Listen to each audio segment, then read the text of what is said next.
walaal waxaan u baahanahay hadiyad inaan qaado waliba hadiyad waxaan ugu talagalay inaan hadiyaduhu waa shay qaali ay isweydaarsadaan bulshadu gaar ahaan dadka isjecel iyo sidoo kale xubnaha qiimaha ku dhexle bulshada ee mutaystay in la guddoonsiyo shay ay isku xusuustaan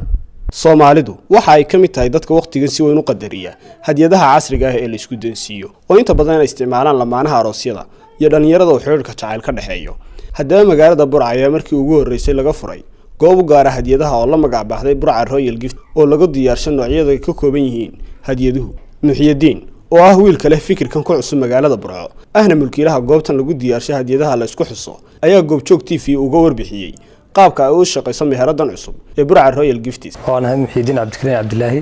maamulaha xarunta Burca Royal Gift ama sida bulshadu taqaanaba magaca kale oo ah Royal Gift aad iyo aad waxaan ugu mahad celinayaa TV-ga goobjoog TV iyo wariye Xasan Xamdulle goobtan adaan isku dayo inaan ka sheego wax adeegyada qabato horta lambar 1 meheradan horta marka koobaad waxay khaas u tahay oo u furan tahay waxa la yiraahdo jacaylka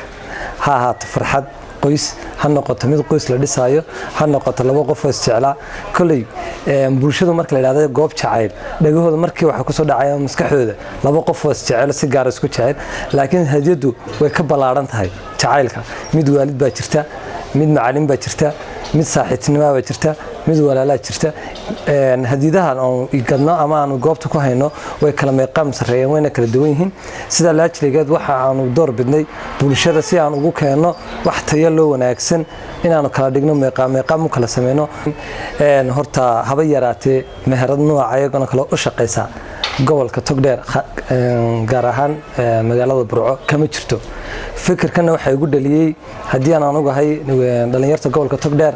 kulay dhalinyarta way isxaq wareysataa markay goobaha qaar ganacsatada ma goobaha lagu qaxweeyo iyo xal isku yimaado way isxaq wareysataa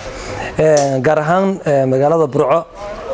dhalinyartu aad bay ula dhuntaan jacayladooda ama soo bandhigtaan xiriirka qofka la wadaagaan way yar la dhuntaan ta awgeed anigoo hadafka ka duulaya waxa dhacday inaan muddo imika laga joogo 3 sano ka hor ah aan fikirkan igu dhashay intaas oo dhan aan soo process gareynay alxamdulillah rabbil caalamiin ilaahay baan ugu simay inaan goobtan aan markaa asaaso fikirkaygii 3 sanadood ka hor ah inaan ka midho dhaliyo dhalinyaradu oo iyagu ah dadka ugu badan ee meheradan ku xidhan ayaa iga warmay adeegyada kala duwan ay goobtani ka helaan waxaan joogaa hadda Burca Royal Gift waxaan halkan ku sitaa hadiyadaas oo aan u geeyay qof aan jecel aad igu qaaliya runtii Burca Royal Gifts waa meherad kamid ah meheradaha gobolka Togdheer dhawaan ku soo biiray wax loo baahanayo aan gobolka jirin way ku soo kordhisay runtii waxa jooga dhalinyaro furfuran oo loo carbiyay shaqada alaab quality leh oo qiimaheedu macquul yahay oo dad badan ay ku raayeen ayay u keentay Burca Royal Gift waxa kamid ah meheradaha farakutiriska ee gobolka Togdheer dhawaana ku soo biiray sida qiimaha leena uga muuqda ee meel sare kaga jira haday noqoto alaabtii jacaylka haday noqoto alaabtii qalijibooyinka alaabtii oo dhameystiran waad ka helaysaa أنا مركي هوري كمان هاي معامل كتير من هاي لكن ما دام أنا كي هديده بدنا لقصة قطعة ما لقصة بسدي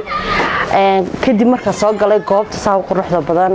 هديده كل الدوان أيالان واحد كسر ضلبتات كيلسه كنت قاعد بنقول قناعي واحد شوقة معامل